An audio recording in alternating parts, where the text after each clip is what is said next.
Hola, ¿qué tal compañeros? Yo soy Gerardo Artemio Hernández Chamorro y en este video vamos a tratar el tema de enfermedad vesicular aguda y crónica.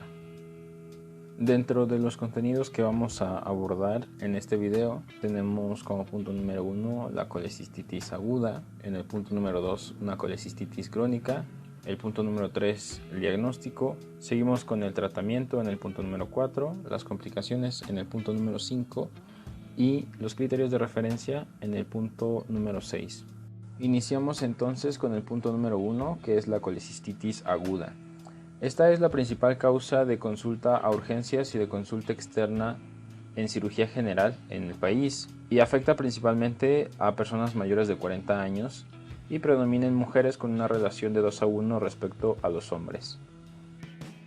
Suele aparecer después de alguna obstrucción del conducto cístico que en 95% de los casos se asocia a litiasis. La inflamación puede presentarse por tres factores principalmente. En primer lugar, una inflamación mecánica por aumento de la presión intraluminal. En segundo lugar, una inflamación química por liberación de lisolecitina y otros factores císticos locales. Y en tercer lugar, una inflamación bacteriana que se presenta en un 50 a 85% de los casos, en donde se ven involucradas principalmente bacterias como Escherichia coli, Klebsiella, Streptococcus o Clostridium. Respecto a su presentación clínica, la colecistitis aguda suele presentarse o iniciar como un cólico biliar que empeora progresivamente. Este se va a volver más generalizado y llega a afectar a todo el cuadrante superior derecho o hipocondrio derecho, y el dolor puede irradiarse a la zona interescapular, a la escápula derecha o al hombro del mismo lado. Pueden aparecer o presentarse los datos de irritación peritoneal, como sería el incremento del dolor a la percusión y el incremento del dolor al respirar. También se vuelven frecuentes la náusea, la anorexia y el vómito. Se puede presentar fiebre de bajo grado y en un 20 a 25% de los casos o hasta 50% de los casos se llega a palpar la vesícula distendida y dolorosa. Es característico que en esta patología se presente el signo de Murphy, el cual pues es un dolor provocado por la compresión del área vesicular mientras el paciente inspira profundamente, lo cual va a producir un cese inspiratorio por el mismo dolor. Esto se le conoce como un signo de Murphy positivo. También puede haber signo de rebote en el cuadrante superior derecho y formar una triada que va a estar conformada por el dolor en el cuadrante superior derecho de inicio brusco, fiebre y una leucocitosis que va a ir desde los 10.000 hasta los 15.000 leucocitos por microlitro. También puede haber distensión abdominal y disminución de los ruidos intestinales. Se puede presentar también colecistitis alitiásica, que va a representar de un 10 a un 15% de los casos de colecistitis aguda. Existe un alto riesgo de colecistitis alitiásica asociada a traumatismos, quemaduras graves, en el puerperio de un parto prolongado o en el posoperatorio de cirugías mayores que no involucren el árbol biliar, como pudieran ser cirugías cardiovasculares o cirugías ortopédicas. Otros factores que pudieran desencadenar esta colecistitis alitiásica pues serían la vasculitis, un adenocarcinoma obstructivo de la vesícula, la diabetes mellitus, torsión vesicular, infecciones bacterianas o incluso infestaciones parasitarias. La colecistitis enfisematosa se considera que inicia como una colecistitis aguda, seguida de isquemia o de gangrena de la pared vesicular y de infección por microorganismos que producen gas. Principalmente se ven involucradas bacterias anaerobias como Clostridium welchi o Clostridium perfringens o bacterias aerobias como Escherichia coli. Tiene una mayor frecuencia en varones ancianos y en personas con diabetes mellitus. El diagnóstico se realiza con una radiografía simple de abdomen que va a mostrar gas en el interior de la luz vesicular, el cual va a disecar la pared y formar un anillo gaseoso, como se muestra en la imagen de esta diapositiva. En la radiografía podemos ver cómo las flechas blancas señalan ese gas alrededor de la pared vesicular. Como siguiente punto tenemos a la colecistitis crónica. La inflamación crónica de la pared vesicular se asocia casi siempre a la presencia de cálculos en la vesícula y de hecho se considera una consecuencia de episodios repetitivos de colecistitis aguda. En un 25% de los casos se detectan bacterias en la bilis. Esta puede ser asintomática durante varios años y evolucionar hasta una vesiculopatía sintomática o colecistitis aguda, o bien acompañarse de complicaciones desde el inicio. Dentro de los factores de riesgo para una colecistitis crónica, pues tenemos a la edad, al sexo femenino, la obesidad, una nutrición parenteral, una disminución en los niveles de HDL y un aumento en el triacilglicerol. Como ya se mencionó, la colecistitis crónica suele ser asintomática, pero cuando llega a presentar síntomas, el síntoma principal es el dolor abdominal agudo y constante en el hipocondrio derecho, que tiene una duración mayor a las 5 horas. Normalmente se irradia a la espalda y se acompaña frecuentemente de náuseas, vómito y fiebre que va de los 37.5 o hasta los 39 grados Celsius. En la exploración física va a destacar un área de hipersensibilidad en el hipocondrio derecho que a la palpación manual va a generar un cese inspiratorio a la inspiración profunda por la producción de dolor, que como ya mencionamos en el tema anterior o en el punto anterior, representa el signo de Murphy positivo. También hay una resistencia muscular en la exploración, pero es importante destacar que en pacientes de la tercera edad y sobre todo en aquellos que son diabéticos pueden no presentar dolor. Como siguiente punto tenemos el diagnóstico. El diagnóstico clínico de la colecistitis no complicada va a implicar diferentes puntos, como sería el signo de Murphy positivo, una masa que se puede presentar en el cuadrante superior derecho, un dolor en este mismo sitio, el cuadrante superior derecho, resistencia muscular, náusea y vómito. Para el caso de la colecistitis aguda complicada, se le va a agregar fiebre mayor a los 39 grados, escalofríos e incluso inestabilidad hemodinámica. De acuerdo con los criterios de Tokio 2018, la colecistitis aguda se puede clasificar en 3 grados. El grado 1 o leve va a corresponder a un paciente saludable sin disfunción orgánica que solo va a presentar cambios inflamatorios de la vesícula. El grado 2 o moderado, que es una colecistitis aguda más cualquiera de los siguientes puntos, como sería una leucocitosis mayor a 18.000 por milímetro cúbico, una masa palpable en el cuadrante superior derecho, un cuadro clínico que va a perdurar por más de 72 horas o una marcada inflamación local. Para el caso de la colecistitis de grado 3 o grave, es una colecistitis que se acompaña de disfunción orgánica. A nivel cardiovascular, se presenta como una hipotensión que va a requerir un tratamiento con 5 microgramos por kilogramo de dopamina o cualquier tratamiento con dobutamina. A nivel neurológico va a presentar un deterioro del estado de conciencia. En la función respiratoria, una relación de la fracción inspiratoria de oxígeno con la presión arterial de oxígeno menor a 300. En la función renal se puede presentar con oliguria o creatinina mayor a 2 miligramos por decilitro. En la función hepática va a haber un aumento en el tiempo de protrombina y en la hematológica una trombocitopenia con plaquetas menores a 100.000 por milímetro cúbico.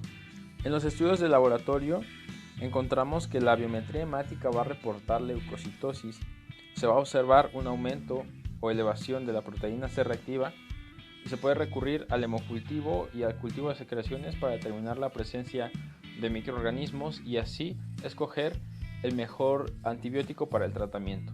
El ultrasonido abdominal tiene una sensibilidad del 98%. En este se va a observar un engrosamiento de la pared vesicular mayor a 5 milímetros, un líquido perivesicular, se puede observar también un signo de Murphy positivo ultrasonográfico, un alargamiento de la vesícula hasta 8 centímetros en el eje axial y 4 centímetros en el diámetro, una imagen en doble riel y sombra acústica que va a ser presentada por el hito presente en la vesícula. Para identificar la gravedad de la colecistitis, la guía de práctica clínica recomienda solicitar bilirrubinas, BUN, creatinina, tiempo de protrombina y amilasa sérica.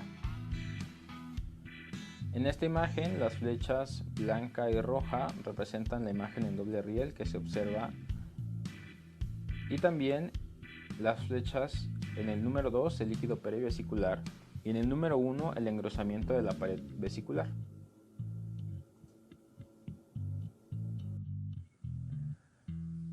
La gammagrafía biliar es un método que proporciona una valoración sin penetración del hígado, la vesícula biliar, los conductos biliares y el duodeno. En este método se inyecta por vía intravenosa derivados del ácido dimetil-liminodiacético o IDA marcados con tecnecio que se van a eliminar por las células de Kupffer y se van a excretar por la bilis.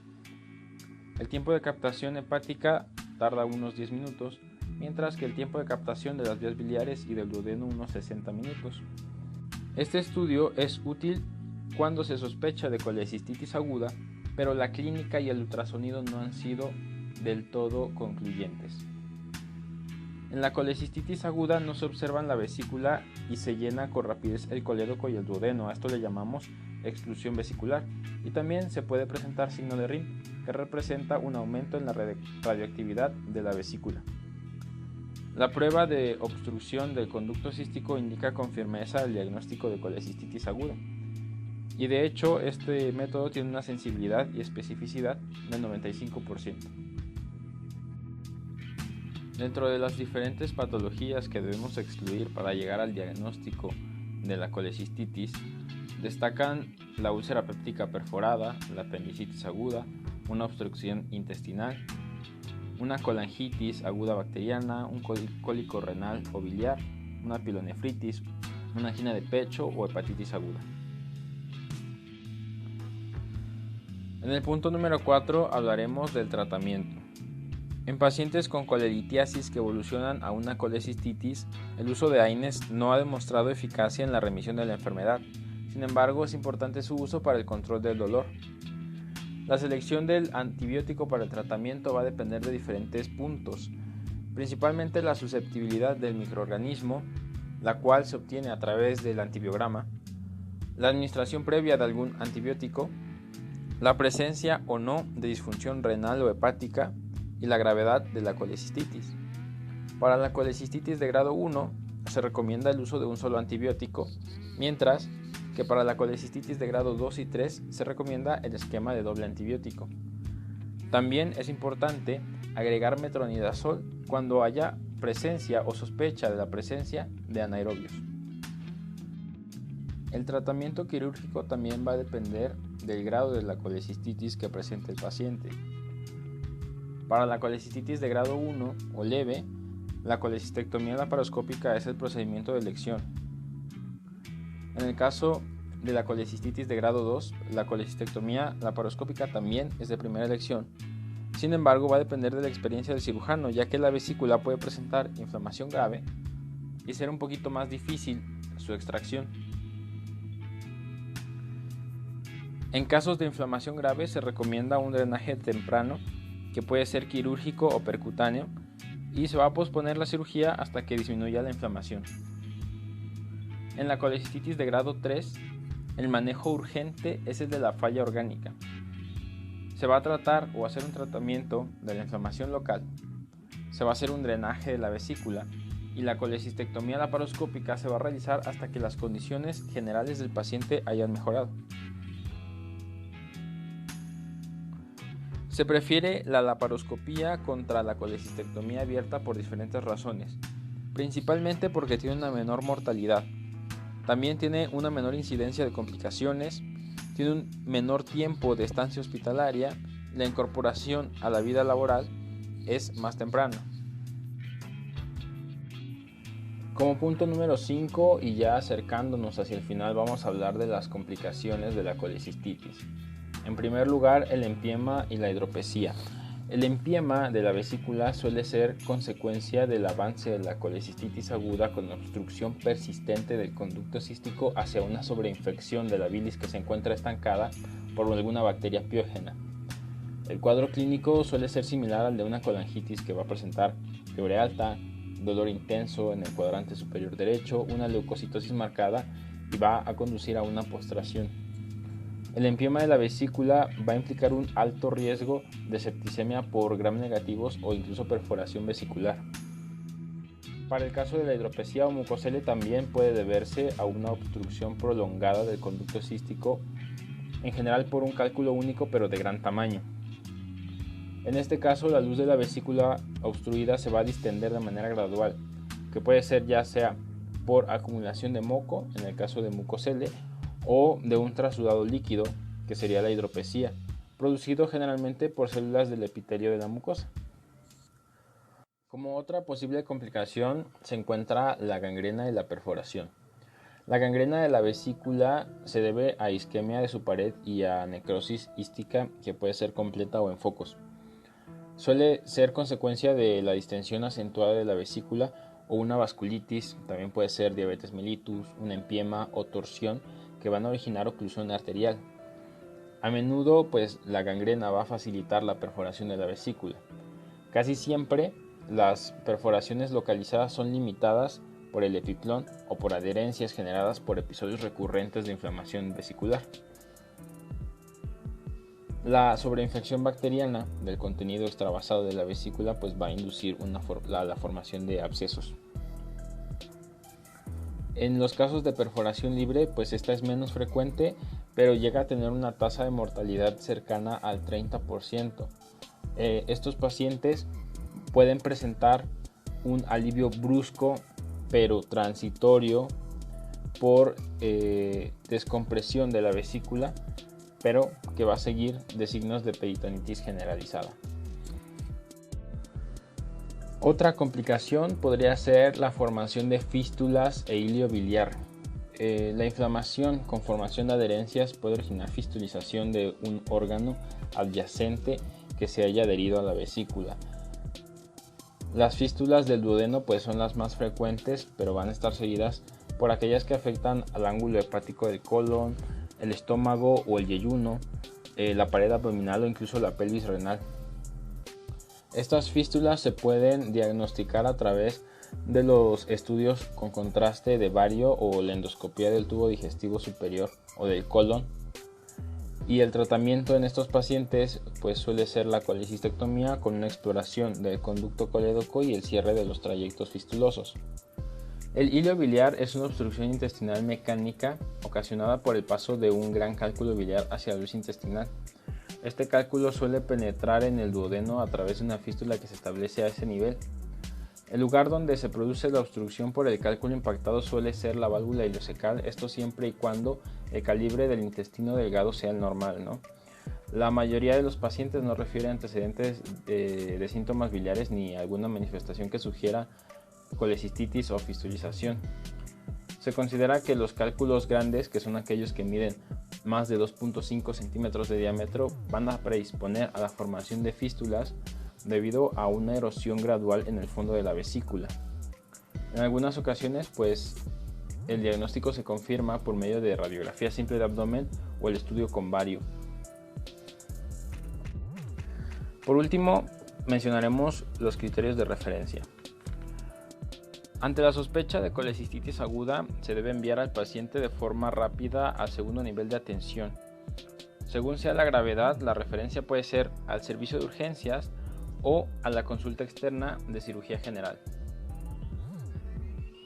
Se evaluará una semana después del egreso hospitalario al paciente en la consulta externa de cirugía general y ahí se realizará la contrarreferencia al primer nivel y el alta de su servicio.